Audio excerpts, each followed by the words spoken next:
Well, good afternoon. We'll get going again. Recognizing we'll need to try and catch up some time. But we talked earlier about how there were going to be two parts to the consideration this year of the Atlantic slave trade. And when I'd initially approached David Dixon about his paper, and I hope you won't mind my saying, but he said there's somebody who's doing some work at the moment that I think is some of the most exciting work going on in an Irish university. Her name is Kate Hodgson. I've never met her, he said, but she wrote the most amazing piece in a collection that I've just read. I think you should have her. And the implication was, if you can't get Kate, I'll do. So you have a fan in the person from whom we've just heard. But as you'll have seen, Kate, who's at UCC and has been there since 2016, is going to talk a little bit in a way as a sort of a complement to the focus principally on the British slave trade, on which David focused, on the Irish involvement in the French Atlantic slave trade, in a piece entitled "The Long 18th Century, Munster Connections and Antagonisms." Kate, thank you. Yeah, well.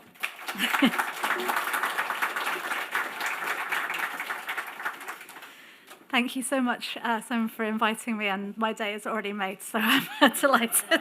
I'm one of those annoying people that changed my title at the last minute, I'm afraid, so you can see it there. I'm starting off with this Irish cousin, currently resident in Saint-Domingue, and I'm going to talk quite a lot about Saint-Domingue today, and David already mentioned it this morning, so that has provided a nice kind of segue into what I'm going to be talking about in today's talk. So the story really of this, or my interest, I suppose, in this topic starts in 2016, which was when I moved to Cork and took up my current position at UCC in the Department of French. And I started teaching a module, which I'm still teaching, on Caribbean connections, which focuses on Haiti. So I'm a specialist on Haiti and the French Caribbean. And it's a final year module, and we start off by talking about the revolution, we talk about the Duvalier dictatorship, and we talk about disaster, which for Haiti has become almost a synonym with the earthquake in 2010, and then various other, from the assassinations of presidents to natural disasters like hurricanes and such, ever since, really. In this final section in the module, we were talking about, with my students, my final year students, we were talking about some issues surrounding NGOs' presence in Haiti, some of the things that maybe were not done as well as they could have been in 2010 after the earthquake in the sort of response to the disaster. And already some of this was becoming known and subsequently became known, even more so about some of the sort of mismanagement, financial mismanagement, and also sort of personal sort of misdemeanors of people involved, in NGOs in Haiti.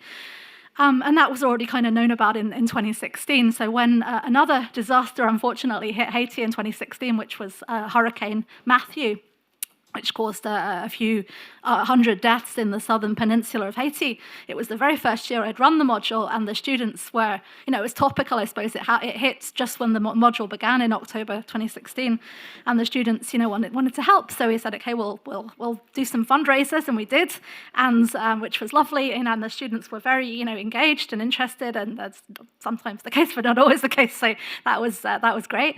And we talked with the students, about sort of ethical ways, how we could think ethically about what we should do with the money that we had collected, which wasn't a vast amount of money, but it was, a small amount that we'd collected.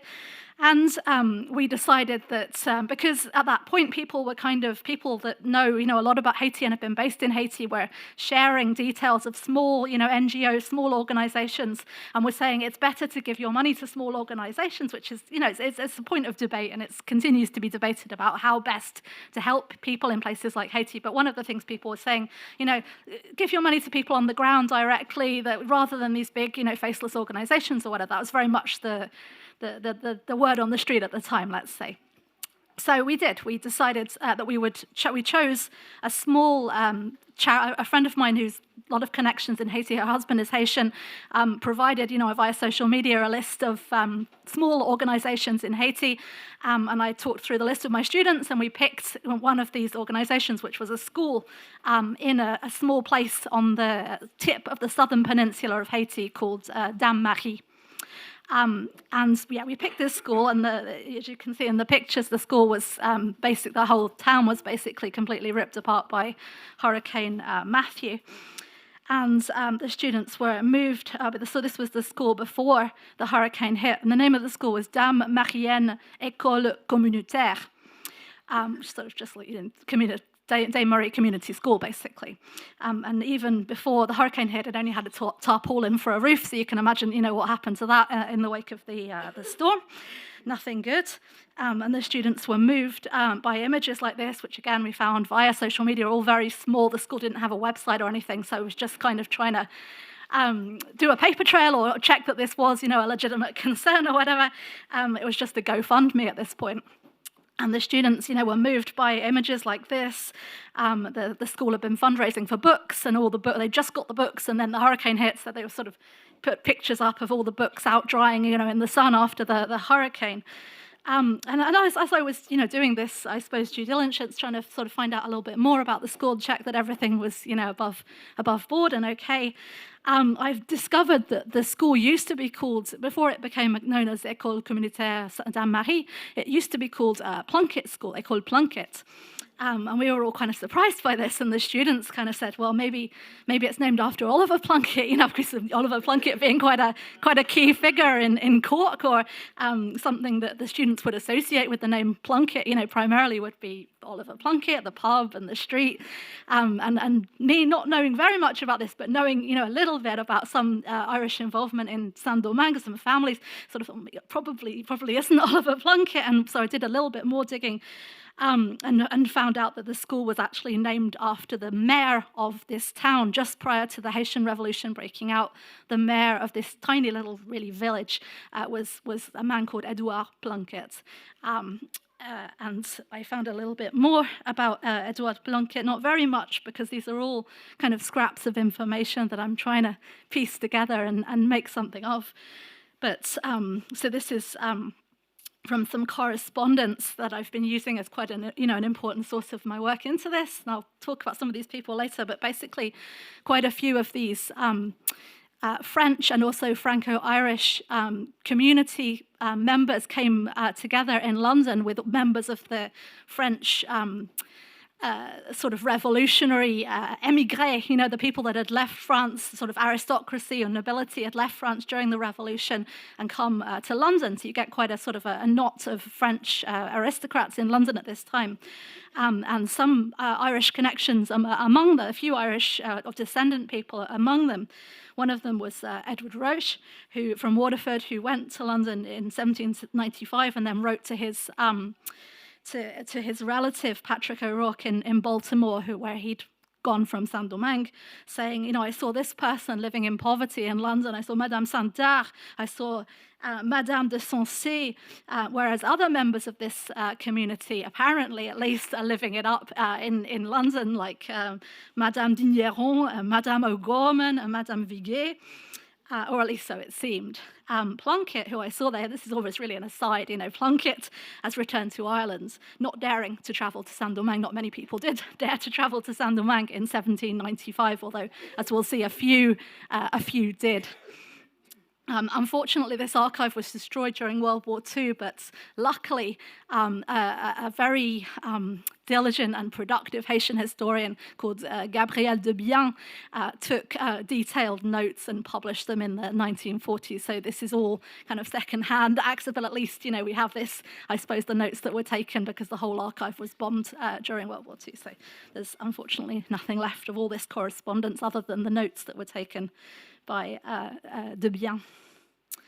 So this was the Plunkett plantation near Dame Marie, so right on the southern tip of Haiti, and it's sort of in between the town and a place that I'll come back to that one. It's in between the town and a place that I show you here. If you look right on the right-hand side of the image, if you can see it, it's the place called Anse des Irois. And Irois is the old French word for the Irish. Okay, so it's Irish Bay, basically. And it's not the only bay that's named after a place in Saint-Domingue as it was then, or Haiti as it is now. There's also Baie des Anglais, the English Bay. There's also Baie des Flamands. And the provenance of this, every map I've ever found of Saint-Domingue has this Anse des Irois on it. It's like going right back to the 17th century. So it's a bay, it's a bay where ships can unload. So, and it's right on the tip, the closest point of Haiti to Jamaica. So it may have been smuggling or connection, sort of mercantile connections coming there. It wasn't an official port as such, but a place perhaps that goods could be unloaded. So, it's potentially that that's why it's called Anse des Irois. It's also potentially, I read somewhere that it may have been named after a contingent of people that were deported under Cromwell and then sort of washed up there, almost like a shipwreck or something. But it's not really known why it's called Anse des Irois. But certainly the fact that it's alongside the English Bay and the Flemish Bay, both of whom were sort of important foreign points of interest for all of these networks that David was talking about earlier, these trading networks sort of suggest that there is perhaps some kind of trading significance to the name. But anyway, the Plunkett plantation is very close to Anse des Irois. And I found a description as well of the plantation. So it's 722 acres, so it's quite a big plantation with mature coffee and cacao planting. A coffee mill. Not all the plantations in the Caribbean had a sugar mill or a coffee mill attached. If they did, it was value added. They could make more money selling products that had been sort of at a minimum refined a bit before shipping them to Europe, as opposed to shipping the unrefined product, which would sell, at a cheaper cost. So any plantation that had this industrial mechanism of some kind of sort of proto or early industrial kind of mill or something like that, anything that would improve the original product was already quite a sort of sophisticated operation. And there's a book called The Plantation Machine, which compares Saint-Domingue and Jamaica, the two main sugar-producing and sort of colonial produce areas. Fantastic book, The Plantation Machine, that really talks about the Caribbean as like a driving point of capital, of commercial investment, and also the almost like industrial innovations. And some of the people I'm going to talk about really invested a lot of money in developing this. It's the cutting edge of technology that they're applying to these plantation spaces. So yeah, it's got a coffee mill, 2 straw-thatched wings, mostly in the Caribbean, the Great House, so-called, unlike the United States, where you have these beautiful, terrible but beautiful, enormous plantation houses in Louisiana or Georgia. The Caribbean wasn't really like that, perhaps because of the continual hurricanes coming through, perhaps because a lot of people were there to make a quick buck. It wasn't a particularly nice climate to live in, so people were there for a defined period of time, and then they would want to go back, to Europe. So they didn't tend to invest that much money in creating a beautiful master's house to live in. It was more functional, than beautiful. But this one, is straw-thatched wings. One is a sick bay. The other one is the plantation manager's lodging / chicken coop. I'm sure the plantation manager loved that. Small-ish plantation house, kitchens, 109 slaves working on this plantation, 80 of them aged between 12 and 45, which would be the kind of age of work considered to be working age. And then some children and some older people as well. And then the livestock and the donkeys, and then hunting and fishing on the place. So this is all the selling points of the plantation. It was advertised. I'm not sure if he actually sold it or not, but it was advertised for sale in 1789. He would have done well if he had sold it in 1789, perhaps, given what was going to be coming along down the road. But yeah. This is a map that I've been working on for a while. I just added a load of new red dots in a different style to the previous red dots. So it looks a bit of a mess, but I'm going to keep working on it. These are all the plantations of people of Irish descendant families that I found across the island of Saint-Domingue. There's about 30 odd. Now, there's about 8,000 or 9,000 planters on Saint-Domingue in this time. So 30 out of 8,000 or 9,000, it's not a huge number, but some of them are, in terms of size and in terms of value, quite significant ones. Like among the bigger ones, there's a majority of sugar planters among this group of people. And as you can see, they're like geographically spread right across the island, or the half island, a third of an island. It's not the full island because the other half is the Dominican Republic as it is now. At the time, it was 2 colonies, the western third, more or less, belonging to France, and the eastern, the rest of it belonging to Spain. Okay. So it was only a third of an island, but it was France's richest, most profitable colony in the 18th century. It was known as the Pearl of the Antilles. This was the place that France abandoned Canada for, abandoned Louisiana for. They really cared about the sugar islands to the expense of almost the entirety of the rest of their empire, abandoned their stake in India because France also had small colonies in part of southern India. They didn't care about them. They just wanted these tiny little sugar islands or parts of sugar islands. So you can see, the significance of these places. They were absolutely vital, seen as vital for France's economy, and argued by a lot of people, not least the planters there, that slavery was vital for them to continue being that vital part of France's empire. So very much the argument was, if you mess with this system, if you do anything to change it, even once people start talking in terms of abolition, in France, and even once the pressure is on in terms of slave revolts and uprisings and eventually revolution in Haiti, very much there's this constant fearful kind of chorus of don't mess with it, don't change it, it's working well for us, it's making money. So this is Saint-Domingue as it was, particularly in the second half of the 18th century, and Saint-Domingue eats people. It is consuming vast quantities of enslaved Africans that are being shipped into the Caribbean year on year, particularly reaching a crescendo in the second half of the 18th century. And at the time that the revolution breaks out in 1791, there's 500,000 enslaved Africans working on these plantations in this third of an island alone. 500,000 people. It's absolutely, the scale of it is just phenomenal. So yeah, this is Saint-Domingue. This is just to try and give a sense of how important it is. It's known as the economic miracle of the 18th century, basically. So today I'm going to talk about some connections between or sort of imperial connections and imperial antagonisms. And I'll start with the antagonisms, which are probably a bit more, I suppose, obvious, given the 18th century is the century of conflict, primarily between France and Britain, but also, the War of the Austrian Succession, other conflicts in the European space. But a lot of those European conflicts can then spill over into the sphere of the Americas as well.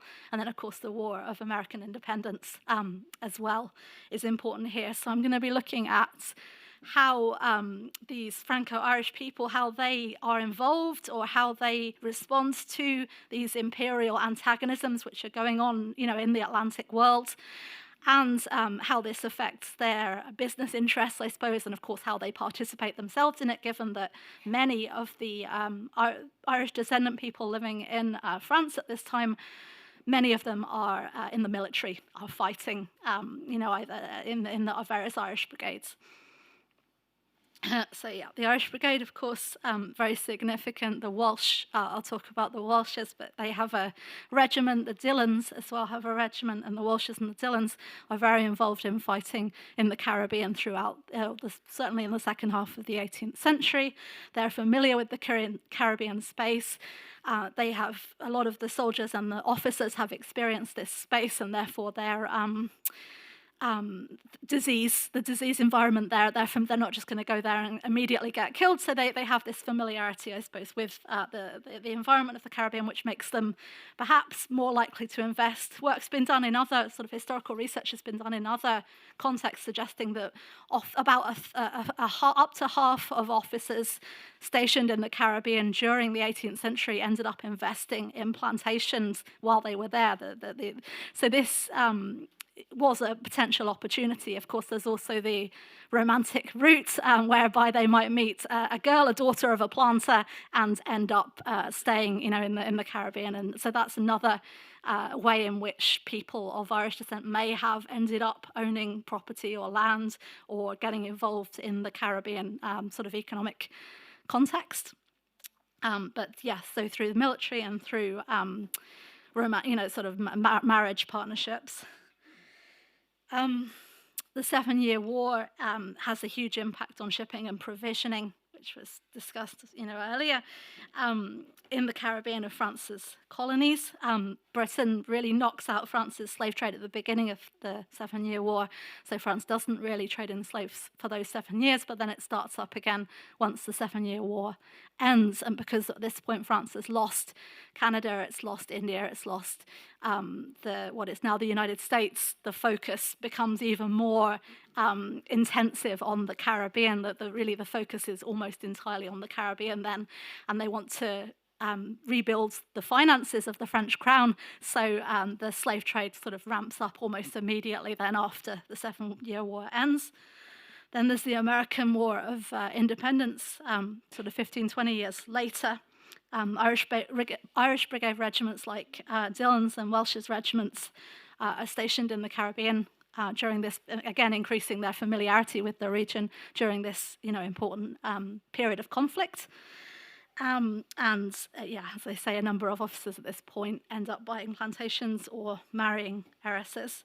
And then the Napoleonic Wars, again, the Irish Brigade, what's left of it, are posted to the Caribbean, both those fighting for France and those that went and fought for Britain during the after the Terror, basically. So there's a number of the leading officers, people like the Welsh de Serron, people like O'Connell, end up going and sort of the leaders don't always go to the Caribbean, but the troops are sent then to Saint-Domingue, because Britain occupies Saint-Domingue for 5 years between 1793 and 1798. Britain actually sends troops and occupies the southern part of Saint-Domingue particularly, which is where a lot of these people do have plantations. So yeah, the context is obviously one of war, but then there's connections as well. And sometimes the connections are also coming out of the conflict, there's a sense in which if something that France develops its slave trade, if France develops its colonial trade, if France develops its economy in that sense, then that's going to be good for France's then strength and power when they have another inevitable conflict with Britain. So it's very much like reinforcing France's economic power and France's military power. It's all seen very much as being bound up in this theatre of war. I'm interested as well in inter-island trading, and some of it is smuggling, as I say, between Jamaica and Saint-Domingue particularly. There is a database, the transatlantic slave trade database that David mentioned this morning, has got now a corollary, an added part to it, which is the inter-island slave trade. There's not much there, and a lot of it is missing due to the very nature of it, the fact that it was all kind of smuggling and shipping people, under cover. But what we can see of the records that there are there is that predominantly a lot of it is from Jamaica to Saint-Domingue, because the British were dominating the slave trade during this point of time, but Saint-Domingue was the most important colony. So you can see that there's a kind of a mismatch there. Britain has got the majority of the slaves being brought into the Caribbean, but France has got the biggest demand for that slave labour on its very productive colony. So you can see that there's scope there in terms of illegal or covert kind of trans-shipping of people that had come into places like Jamaica or the smaller islands, shipping them into then Saint-Domingue and making a profit because of the demand for slave labour in Saint-Domingue.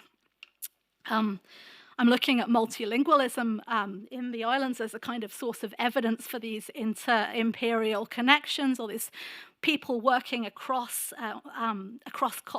colonial possessions.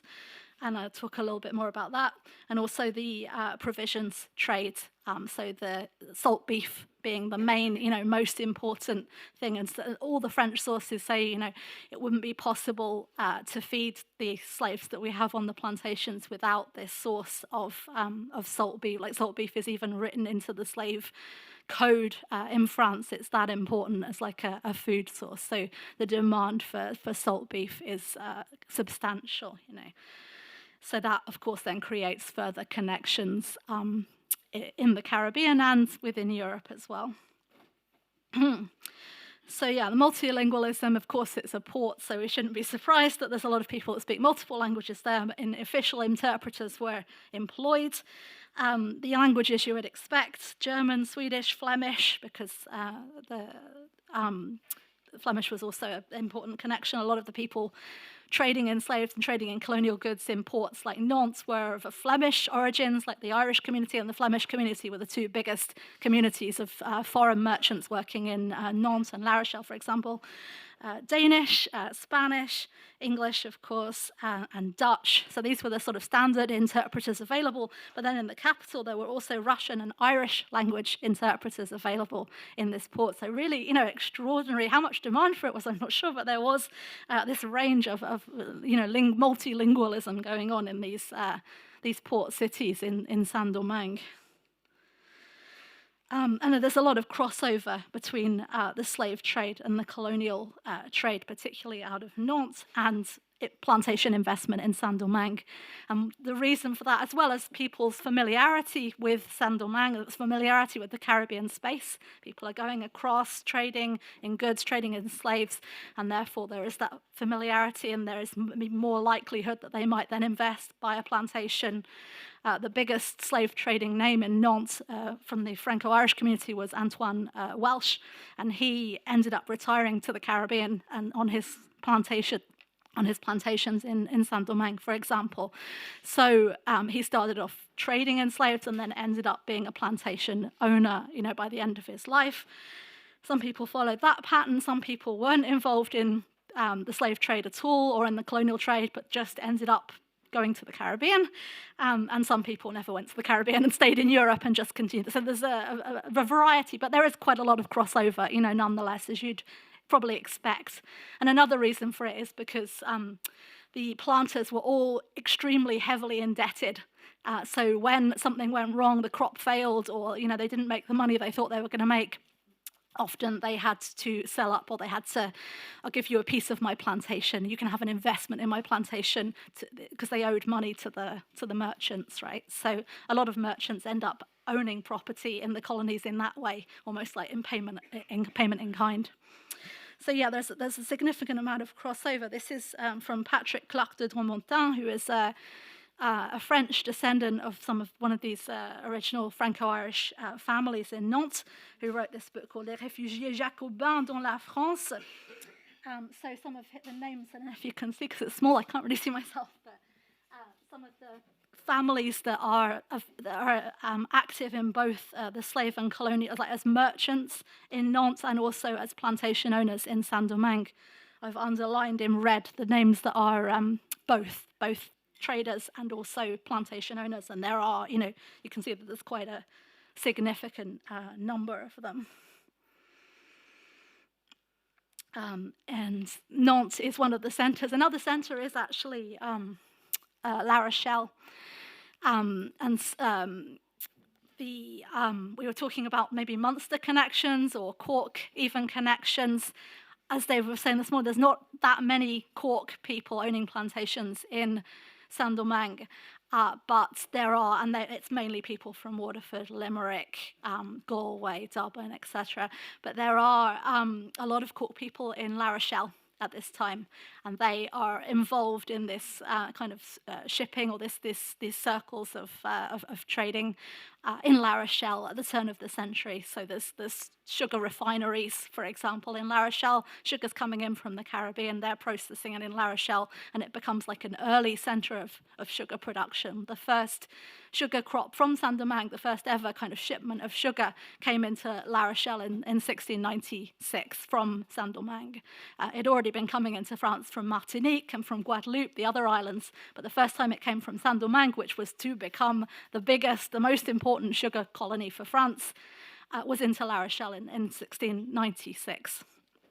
So La Rochelle's important. Nantes is also really significant, both significant as a kind of a centre of Franco-Irish community and also significant as the main slave trading city for for France in the 18th century. And again, there is a crossover between some of the Franco-Irish presence in Nantes and some of the slave trading families. At the beginning of the century, colonial trade and also slave trade, like increasingly as the century grows on, and then mid-century it kind of explodes, and you have about 10 different families getting involved in the transatlantic slave trade in the 1740s, 1750s. The leader of whom is Antoine Welsh, that I already mentioned, who's by far, the biggest ship owner, merchant, slave trader of the Franco-Irish community in Nantes, and indeed he is one of the most important slave traders of France, like in by any measure. So there is some of the buildings in the sort of cityscape of Nantes. I was in Nantes a few weeks ago and doing some research. Not for this paper, because I haven't really processed the research that I did in Nantes in time to be able to start bringing it into this, but I was in Nantes anyway, starting to do some more research to try and add to this a bit, and found saw some of these buildings, along the waterfront.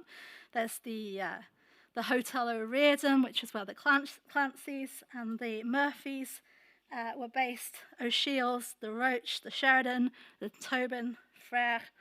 So they're all along the river, and it's where the memorial to the abolition of slavery now is in Nantes. These houses are like opposite, basically, across the road from the memorial. And the Quai de la Fosse, which is this road, basically, which goes along the river in Nantes, 18% of the merchant businesses, more or less, in the 1770s belonged to people of Franco-Irish origin. So it is a significant, community. It's the biggest foreign community in Nantes during this time. The Flemish merchants, and you can see partnerships as well going on between the Irish and the Flemish merchants, the Murphy and Davalus. Now, Davalus obviously isn't an Irish name, but Murphy obviously is. That Davalus was Flemish and Murphy was Irish. So they're working together, and there's also marriage partnerships. O'Shiel is another one of these merchants in Nantes.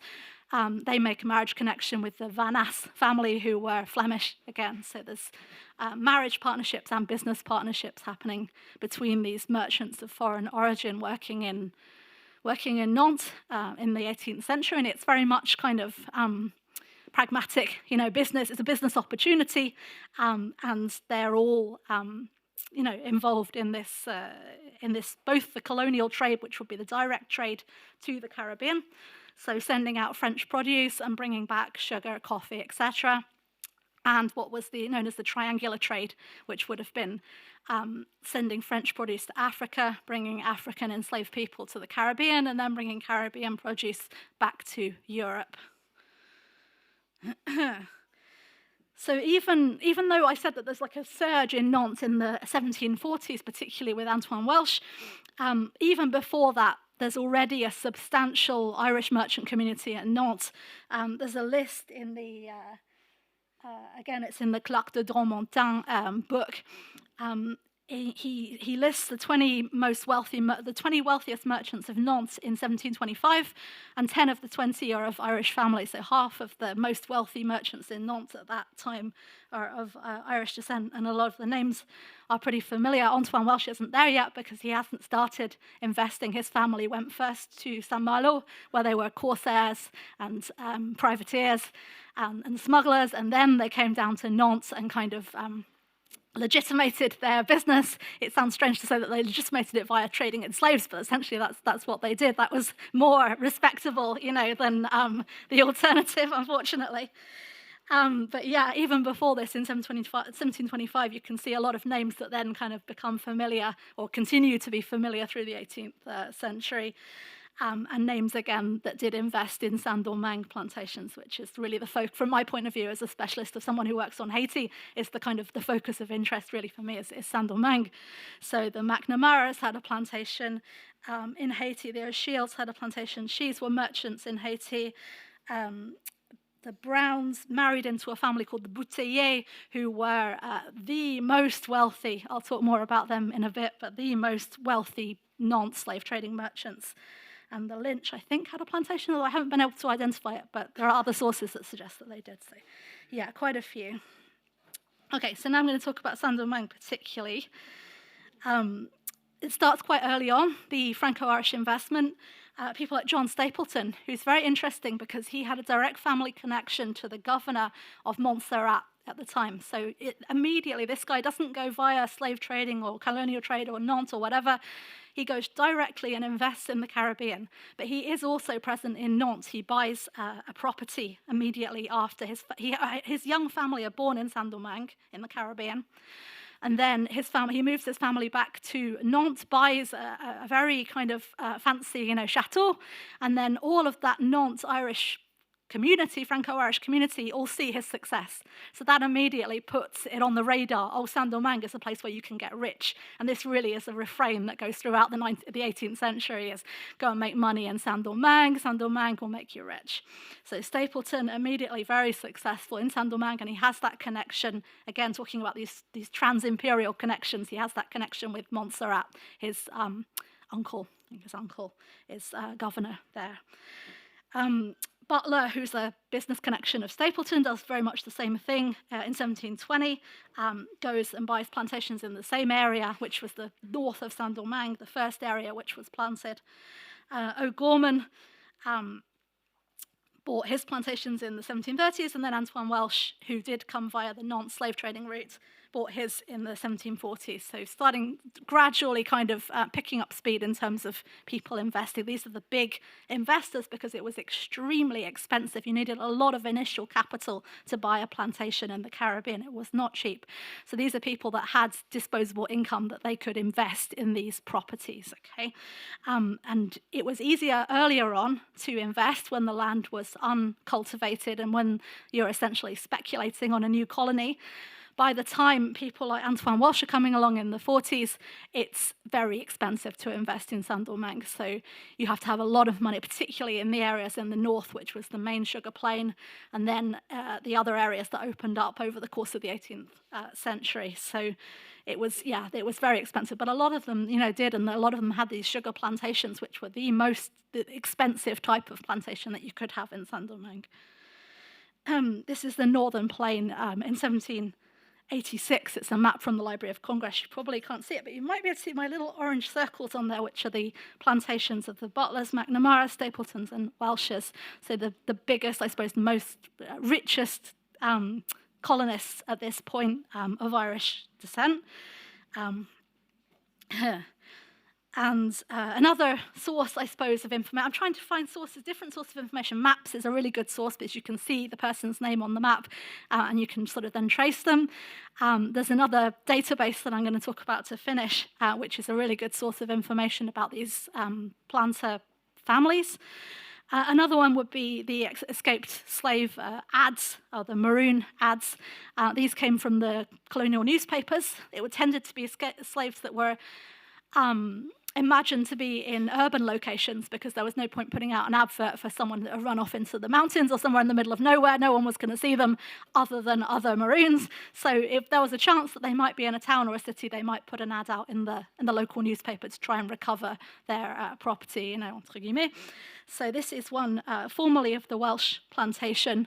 This ad was put out in 1780, and it's actually somebody else advertising. So this is someone who had been sold on from the Welsh plantation to a different plantation. It's somebody who is a person of colour. They use the old-fashioned term or slightly offensive term of mulatto, but this means somebody who has one black parent and one white parent. So likely somebody who usually the child of an enslaved mother, basically, and a free white father. So this is a young man who escaped from a different plantation to which he'd been sold, so sold away from probably his own father's plantation, and escaped from there, tried to get back to the city, to the urban area that he had come from. Took a grey horse, believed to be in the Cap area. The Cap was the main city in the north. Previously belonged to the Welsh plantation. He speaks French and English. Again, a bit more evidence of this multilingual space, which I'm finding so interesting in this Saint-Domingue context. Another interesting, and connects back to the talk this morning about Antigua, and there was a lot of mention of Antigua and the Irish connections maybe in Antigua. This is another escaped slave advert from Key, which is a city in the south of Saint-Domingue. So this is an English slave, so called Creole of Antigua, named Harry, aged 18 to 20, 5 foot tall, small eyes, strong and tough, speaks English and a little creolized French. branded a French, escaped from Port-au-Prince. Anyone recognizing him is asked to detain him and alert Mr. Kavanagh of Port-au-Prince or the aforementioned Mr. French of Merchant of Orkney. So here we can see perhaps some sort of inter-Irish descendant kind of assistance going on, whereby there's one merchant in Orkney who is Mr. French, and one merchant in the capital, Port-au-Prince, who's Mr. Kavanagh, both working together to try and catch this young man who's run away in the city. So yeah, this is the Kavanagh plantation in Petit Goave, which is part of the south as well. More plantations in the Western Province. So the O'Gormans were one of the richest, again, Franco-Irish planters. They have loads of plantations in the Western Province, said to have been worth up to 4 million livres at the time, which is many, many millions in today's money. And he, again, we were talking about how the plantation machine and the new technologies being updated and invested in these plantations. O'Gorman is somebody who invested a lot of money in technology on his plantation, things like aqueducts. And this is a photo by Jacques de Corna, the Haiti specialist in the University of Bordeaux. Invested in the sugar mill, again, because he's not just shipping out raw sugar, he's shipping processed sugar. He's processing it on his own plantation. And then the area of Tourbec, which is in the south. I'm kind of moving geographically down the country, the north, which is also how it was, the order in which it was planted, the colony. So the northern plantation first, then the central area, the west, and then the south last. And the south was always considered kind of frontier territory, a lot of buccaneers, even in the 18th century, still there, and more marginal communities. But it was also a good place for someone who didn't have much invested capital, who hadn't been there since the 17th century, who didn't have maybe that much money to invest. It was a good place for those people to maybe start investing in the south. So there's a little community of Franco-Irish planters that kind of congregate in Tourbec, this small town in the south of Haiti. The Welsh, Lucas, Hook, O'Rourke, and O'Shiel, all pretty much next to each other, their plantations in Tourbec, this small town, which was described as quite a convivial place. A lot of the planters, by this time, like right at the end of the 18th century, a lot of the richest planters in the north had become absentee planters. They'd gone back to France, living in their chateau, and they had like a manager on the plantation. Whereas in the southern part, which was less established planters, there were a lot more resident planters. So people that knew Tourbec talked about it as a more sociable place from the perspective, obviously, of white settlers, right? So Welsh, Luca, and O'Shiel are three people that invest in this area and plantations. They're all interconnected by marriage in Nantes, and they're all the founders of the first French maritime insurance collective company in 1739, so business and marriage connections. And other purchasers then are attracted to this area, some directly from Ireland, like the O'Rourkes, and others from other Caribbean islands, like the Hook family. It's actually Jean-Baptiste Guillaume was his father, but this is an interesting tale because he comes via several Caribbean islands. It's not just trans-migration, but trans-migration. He's part of the, I think he is part of the Irish people that got deported during the Cromwellian era too. So one of the rare people that we can actually trace onwards from there. His ancestor, his grandfather, was deported during the Cromwellian era. His father then goes to Guadeloupe. He goes to St. Kitts and then goes to Guadeloupe, and then from Guadeloupe to Martinique, where he marries, and then Martinique to Saint-Domingue. So several, transmigrations, ultimately ending up in this small town, which has quite a strong Franco-Irish contingent. But it's interesting that he feels like he has that, connection even after 2 generations. Why particularly invest in this, area? He's brought all his enslaved people with him. He's chosen to come to this particular part of southern Saint-Domingue. Well, interesting why he decides to do that at the end of his life as almost someone who's almost retiring. So he's quite an interesting figure as well. That's the Welshes, and this is Tourbec as well, an illustration of an indigo plantation in Tourbec in 1751. And the Welsh and the Plunketts, again, also invested in Tourbec. their plantations almost up towards the mountains there, and the O'Shiels in what is now Uruguay today. And the space of the plantation you can see there. There's even today in Google Maps, it's Rue O'Shiel there in Uruguay. And some of the other names as well, Welsh, Rook, and Hook, which are O'Rourke and Hook, are all still there on the map, the names, as is Sheridan. And I'll show you quickly some pictures of the estates before I just talk about this last database in my last 5 minutes. So this is the Sheridan estate in France. The Welsh family estates are epic because they're the richest ones, as you can imagine. They're Loire Valley Chateau, and another Welsh.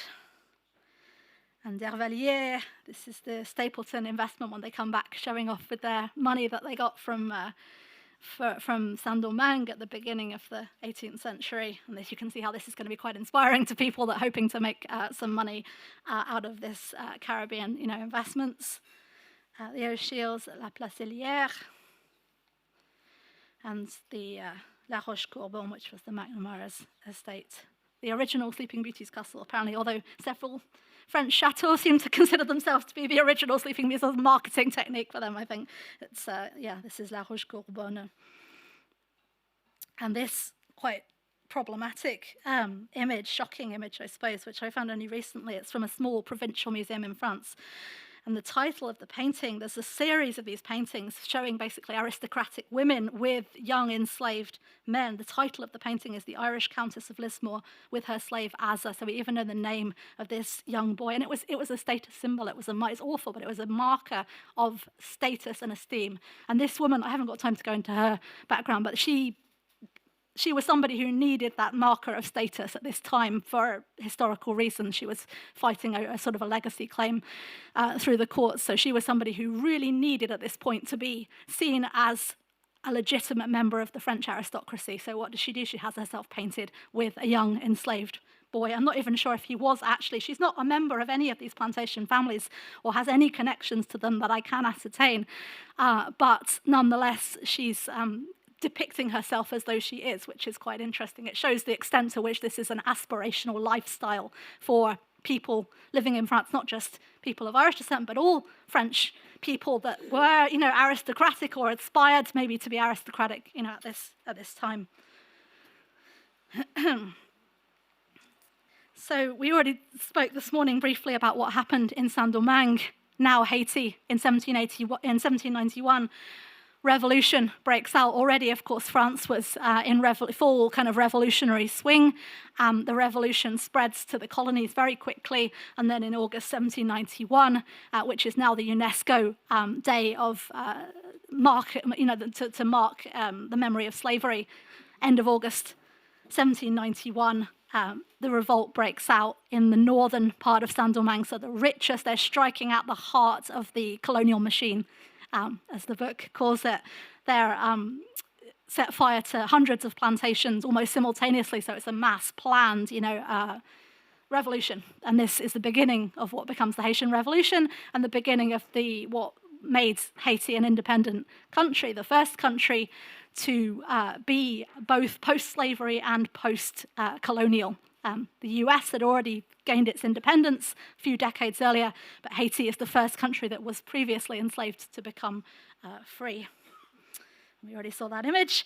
And of course, the planters leave, some of them immediately, some of them gradually, and flee to various parts of the Americas and back to Europe in many cases. And some of the planters that I've been talking about, they go to almost all these places. So they're absolutely scattered from being quite concentrated. Well, sort of concentrated in a few different areas in Saint-Domingue. They become scattered, across the Atlantic world, going to Kingston, to Santiago de Cuba, to New York, Philadelphia, Baltimore, Carolina, New Orleans, so right across the Americas as well. So just a few of them. Bertrand Barnabé O'Shiel goes to Philadelphia. Patrick O'Rourke goes to Baltimore. Antoine Jean-Baptiste Welsh, who was the son of Antoine Welsh, the slave trader, tries to leave for the United States, but his ship sinks somewhere along the way. His eldest son was killed by the Haitian revolutionaries. The Welsh lose a lot of people in Saint-Domingue during this time. Hook goes to New York. Plunkett goes to North Carolina. One of them goes to North Carolina, one of them goes to Jamaica. And Jacques Rice Fitzgerald, who I haven't really talked about, goes to Cuba and then New Orleans. And then a lot of them end up in London. As I mentioned, the quote at the beginning, the Plunkett doesn't dare go back to Saint-Domingue. This was why. This is the explanation why he didn't dare go back to Saint-Domingue, because it was on fire, basically. He goes back to Ireland via London, where he sees people like the O'Gormans living it up, apparently in the lap of luxury. The Roche, who writes that little sentence to his brother-in-law, to the Welshes, to the O'Hegartys, etc. Okay. And finally, I was talking about useful sources for trying to find out all of this information, which I've been piecing together since 2016.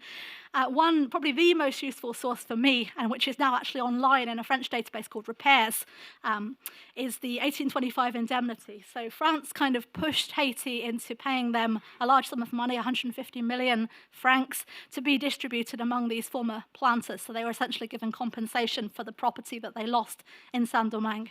So you're able to see exactly where the plantation was, exactly who owned it, exactly who the heir was, who claimed the compensation. In many cases, it was the child. Usually it was the child, because this is a generation later.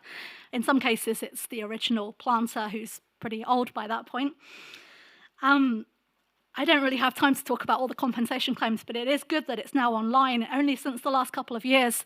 And it was only available in these great big piles of books before in the British National Library and in the French National Library. So you had to go and spend a lot of money sitting, or I had to go and spend a lot of money sitting in London or Paris if I wanted to see these records before. I was at a conference once, I remember, in about 2017, and I tweeted a photo of myself with a huge pile of books next to me, but I was supposed to be at a conference. So a lot of people from the conference were then texting me going, where are you? You're supposed to be here in this conference. I can see that you're not here. In fact, you're in a library looking at a huge pile of books. But I don't have to do that now because it's all online, which is great. So yeah, all of these records, I'm still working my way through them and sort of creating, I suppose, my own Franco-Irish records database. But the most important names so far, the largest compensation claims, are the children and grandchildren of Eleanor Marie Brown, who was the daughter of a slave trader in Nantes, who married one of the most richest Nantes slave traders, who was called the Comte de Bouteiller.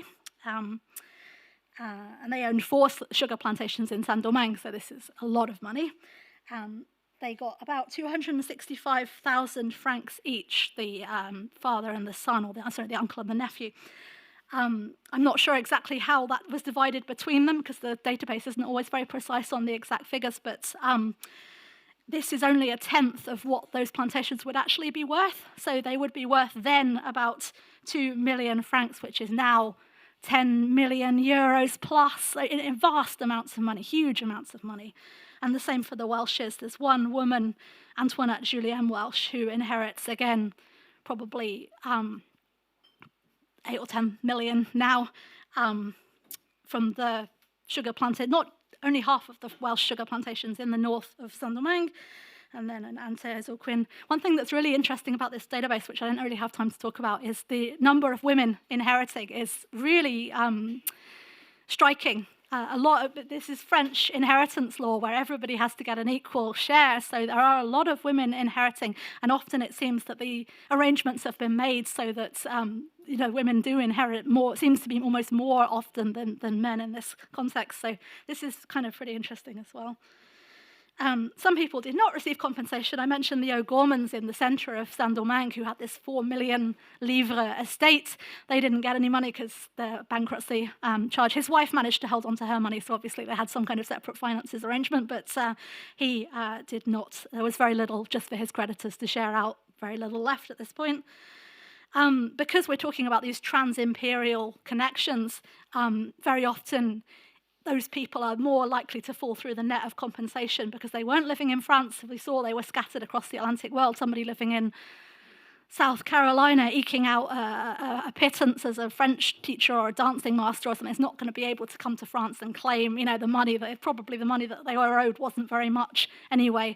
So this these records don't show the full picture, but they're interesting enough, particularly for the larger claims. You're really able to pinpoint exactly who got this money, which is kind of worrying but fascinating at the same time. Some people even got double compensation, which is quite interesting from the British point of view and from the French point of view. The Welshers pop up there again.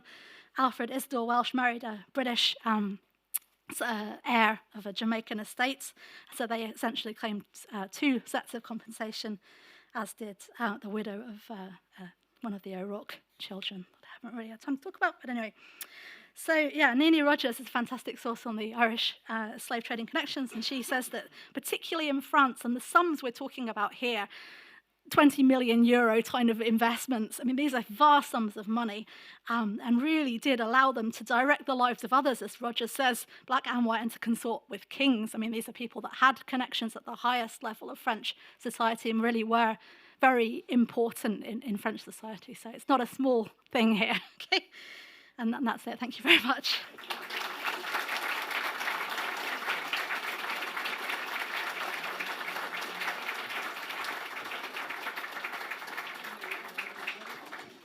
But other questions for Kate?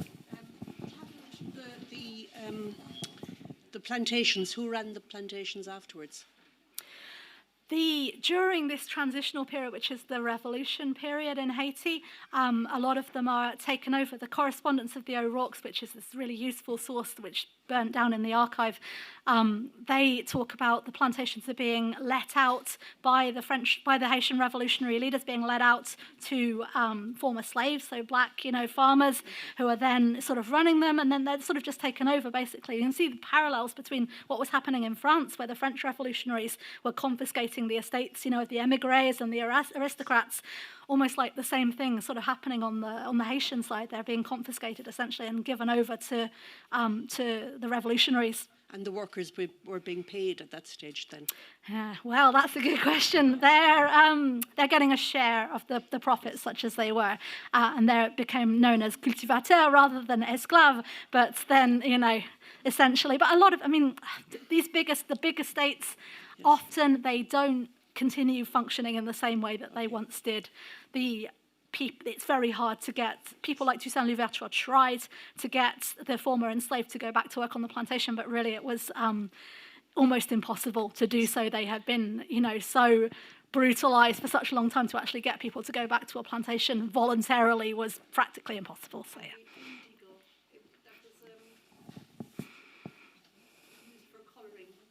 Yeah, that's right, blue dye. Yeah. Just briefly, I apologise. I was late coming in.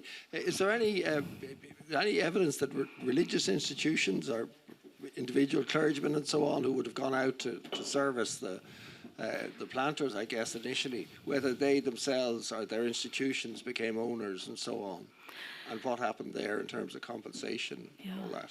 That's a really interesting question.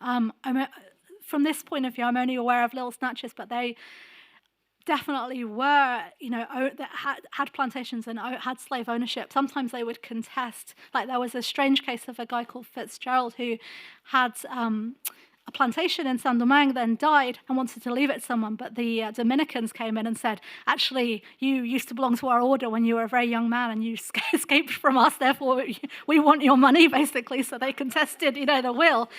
So things like that you'd see, but systematically, I don't know if anyone has done, research into the ownership of the religious orders of plantations in the French Caribbean. It would be very interesting to see. Hi, from your research, is there any hint that these Franco-Irish families, pre-revolution, attempted to try and extend the business out into the Spanish side of the island or other parts of the Caribbean? That's a good question. Some of them were on the border with the Spanish island, and the border changes later on. The border between the French and the Spanish side today isn't the same as the border as what it was in the colonial times. So, and then later on, they're very keen to unite the two sides of the island. The Haitians are very keen to unite the two sides of the island, and do for a while. But the French are equally as keen to maintain a toehold on the island, so they retreat to the furthest most point of the Spanish side that they can find away from the Haitian revolutionaries, but still essentially pretend that they are the colonial masters of the island for a few years until the Spanish decide they've had enough of this and get rid of them. So, yeah, I mean, these particular Franco-Irish people, not that I can think of, no, but there are. Just trying to think. I think there is a connection with some, but I'll have to check that one of the French kind of shadow colonial administration that they set up on the Spanish side after they've lost the Haitian Revolutionary War and after they've been kicked out of the colony. I think that there may be a connection there, but I'll have to check. Is there any sign of a Franco-Irish family trying to do business in Brazil or any other places where? No, in Brazil, I don't think so. I don't think any of them went to South America, although the O'Gormans had a family connection of an ambassador in South America in the 18th century. Not Brazil, I think maybe Argentina, I can't remember. So, yeah, not in Brazil, but it does have, the whole Haitian Revolution has a huge knock-on impact in Brazil in the sense that a massive source of sugar for Europe is gone, wiped out, and therefore Cuba is able to rise and take its place. Brazil is able to rise and take its place. So a lot of the sugar planting, like in the northeast of Brazil, happens in the 19th century as like a direct consequence of the end of slavery in São Domingo. But the actual families, I don't think that any of them went to Brazil, as far as I'm aware. They went almost everywhere else. But Thank you very much for an intriguing insight. Did you have a chance to look at the influences played on the north-south development by the weather patterns in general, but also on the tidal waves? And that I don't have the dates, but there were at least two that wiped out the southern side of the island at various times. Mm-hmm. That's really interesting. And hurricanes as well, periodically, and earthquakes. Yeah, the lakes in between, there's big lakes, salt lakes in between the Spanish side and the French side, and they are very affected by the tectonic plates moving underneath them, and the level of the water there is. And there were a few planters that were in that area. It's the cul-de-sac plain, almost close to the border with the Spanish side. Yeah, no, it would be interesting to know how. The northern plain is the place that they go to first, and I think it's also to do with shipping connections, like the most direct routes and the tides. The winds, exactly, taking the ships to the place they want to go to. The northern plain, for that reason, is really the initial focus, but then, of course, they want to expand, and new areas are constantly being... But there's not... Haiti, the name Haiti means mountainous land, and there's not that many potential areas where sugar can be grown. Sugar needs a flat, irrigable space to grow it, whereas coffee can be grown in more stony, mountainous kind of areas. And coffee is the thing that the Haitian, following the revolution, following their independence, the Haitians do continue on producing coffee. They don't really continue on producing sugar. It's very labor intensive. It's very resource intensive. It needs a lot of water. Coffee is easier to grow, and it gives a quicker return.